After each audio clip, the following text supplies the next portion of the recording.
और अब बात करेंगे बरेली में बवाल, कौन गुनहगार। बरेली में बवाल हुआ है लेकिन इसका गुनहगार यही है जो तस्वीरों में आप देख रहे हैं हमारे पीछे। मौलाना तौकीर रजा खान इसका नाम है। इसकी जो हिस्ट्री है वो आप जानकर चौंक जाएंगे, वो भी आज हम आपको अपने इस कार्यक्रम में बताएंगे। सिस्टम को ब्लॉक ये करना चाहता था, आज हम इसी पे बात करेंगे।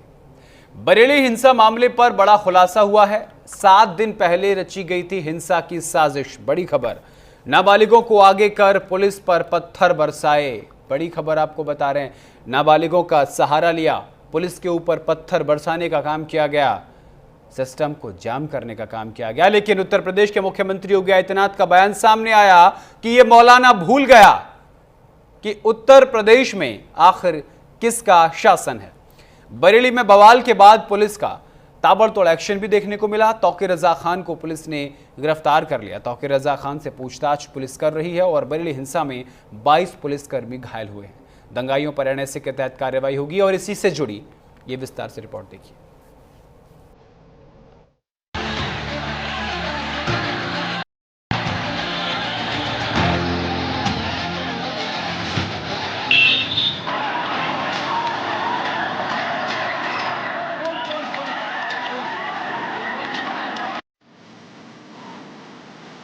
मस्जिद के बाहर भयंकर बवाल। आई लव मोहम्मद को लेकर बवाल। गलियों से पुलिस पर होती पत्थरबाजी।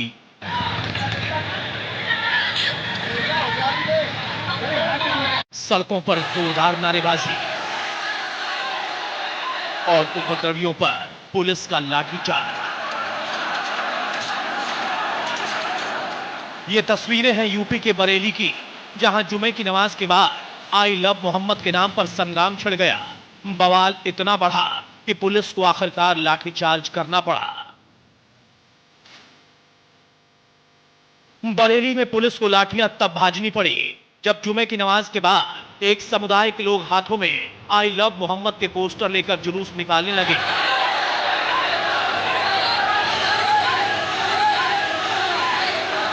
आईएमसी प्रमुख मौलाना तौकीर रजा के एक ऐलान के बाद सड़कों पर प्रदर्शन करने लगे। पुलिस ने समझाने की कोशिश की तो पत्थरबाजी पर उतारू हो गए। पुलिस को निशाना बनाते हुए उपद्रवी बैरिकेड को तोड़कर आगे बढ़ने की कोशिश करने लगे। इसके बाद पुलिस को बल प्रयोग करना पड़ा। लाठीचार्ज कर अराजक तत्वों को खदेड़ना पड़ा। आतंकी तत्व आए और जिन्होंने पथराव और फायरिंग शुरू करी और इसमें पर्याप्त उनकी वीडियोग्राफी और फोटोग्राफी की गई है। उस आधार पे पुलिस ने भी जो उसमें लोग मौके पर पाए गए ये करते हुए उसमें से कुछ की गिरफ्तारियां सुनिश्चित की गई हैं और वीडियो और जो हमारे पास फोटो साक्ष्य उसके आधार पर अग्रिम कार्रवाई सुनिश्चित की गई। बरेली के बवालियों पर कानून का हंटर चलने लगा। उपद्रवियों पर कानून का शिकंजा कसने लगा। लेकिन इसी कार्रवाई के बीच बरेली में बवाल पर सियासत भी शुरू हो गई। समाजवादी पार्टी के अध्यक्ष अखिलेश यादव ने सोशल मीडिया पर पोस्ट करके लिखा,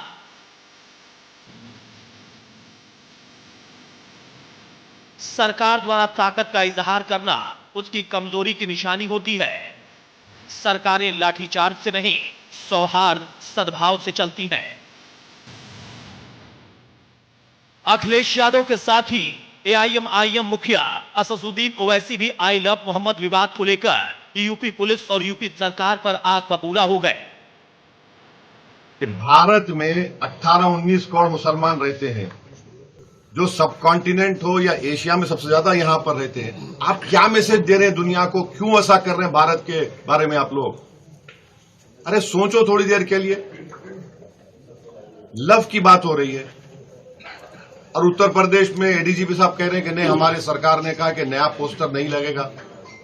happy birthday prime minister allowed होगा, happy birthday chief minister allowed होगा। तो फिर आप एक कानून बना दीजिए कि इस देश में कोई लव की बात करेगा ही नहीं। जो लोग इसके पीछे होंगे उनके खिलाफ सख्त कार्रवाई की जाएगी और किसी को इस प्रदेश में माहौल खराब करने का वो मौका नहीं दिया जाएगा और जो करेगा उसके खिलाफ प्रशासन अपने ढंग से देगा। योगी सरकार के मंत्री ने दावा किया कि किसी भी उपद्रवी को बख्शा नहीं जाएगा, सख्त एक्शन लिया जाएगा। हिंसा की साजिश रचने वालों पर कानून का कूड़ा चलेगा। लेकिन इन दावों के बीच कुछ सवाल भी खड़े हुए। सवाल है कि क्या आई लव मोहम्मद की आड़ लेकर बरेली को जलाने का प्लान था? क्या सड़कों पर उतरकर दंगा भड़काना था? क्या बरेली में दंगे की साजिश रची जा रही थी? क्या हिंसा के लिए लोगों को उकसाया गया था? यह सवाल इसलिए भी क्योंकि मौलाना तौकीर रजा ने आई लव मोहम्मद मामले में डीएम के जरिए राष्ट्रपति को ज्ञापन भेजने की बात कही थी। उन्होंने सड़क पर उतरने का ऐलान किया था। इसको लेकर पुलिस पहले से हाई अलर्ट पर थी। भीड़ को कंट्रोल करने के लिए हजारों की संख्या में पुलिस बल तैनात किया गया था। लेकिन इसके बावजूद भी बरेली के सड़कों पर बवाल हुआ।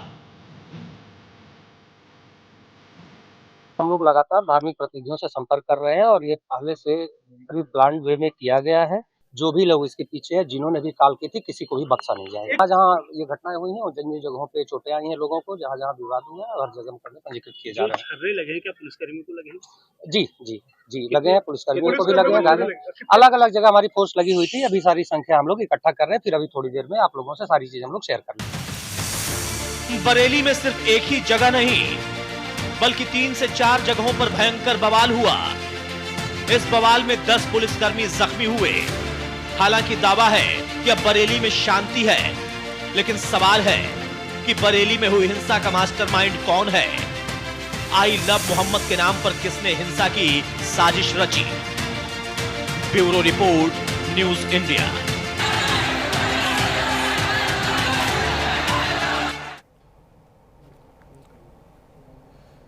तो बरेली हिंसा मामले पर बड़ा खुलासा हुआ। 7 दिन पहले हिंसा की साजिश रची गई थी। नाबालिग को आगे कर पुलिस पर पत्थर बरसाए गए। ये बड़ी खबर, बड़ी जानकारी।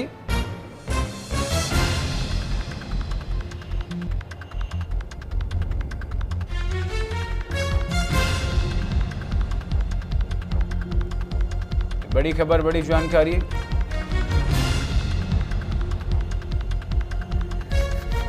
सात दिन पहले हिंसा की साजिश रची गई। नाबालिग को आगे कर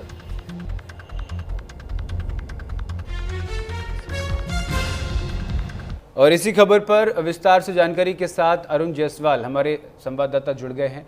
अरुण, बरेली में जो पत्थरबाजी हुई है, इसकी साजिश 7 दिन पहले रची गई थी। कैसे इसका खुलासा हुआ और किस किस को अभी तक हिरासत में लिया जा चुका है?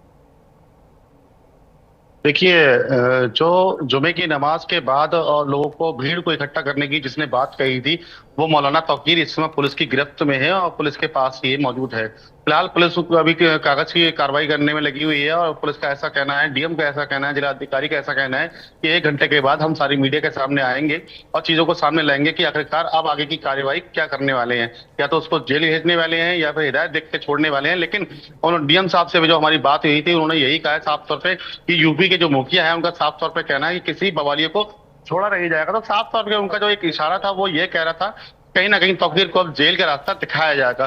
तो बहुत देर की बात नहीं है, मुश्किल से 1 से 1.5 घंटा और हमें इंतजार करना होगा और ये देखने वाली बात होगी कि तौकीर रजा को शायद बरेली से यहाँ जेल का रास्ता अब दिखाया जाए। फिलहाल बरेली का माहौल जो है वो शांत बना हुआ है और सड़कें जो है रोजमर्रा की तरीके से उस पर लोग अपने सरपट तरीके से चल रहे हैं, काम पे जा रहे हैं, दुकानें खुली हुई हैं, स्कूल खुले हुए हैं, कॉलेज खुले हुए हैं और मार्केट भी पूरी तरीके से खुला है। जैसे कि नवरात्रों का माहौल चल रहा है तो मार्केट में जो रौनक दिखनी चाहिए थी वह रौनक मार्केट के अंदर वापस दिखाई दे रही है।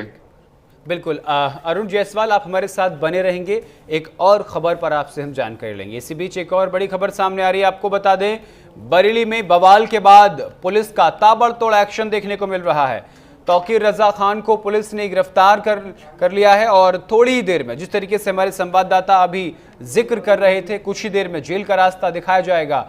पुलिस पूछताछ कर रही है। बड़ी जानकारी, अहम जानकारी आपको बता दें, थोड़ी ही देर में मौलाना तौकीर रजा खान को जेल भेजा जाएगा। बरेली हिंसा मामले में 22 पुलिसकर्मी घायल हुए थे। दंगाइयों पर एनएसए के तहत कार्रवाई होगी। लगातार अरुण जायसवाल हमारे साथ बने हुए हैं। अरुण, 22 पुलिसकर्मी भी जख्मी हुए हैं, गंभीर हालत में हैं। एनएसए के तहत देखिए, कार्रवाई होगी।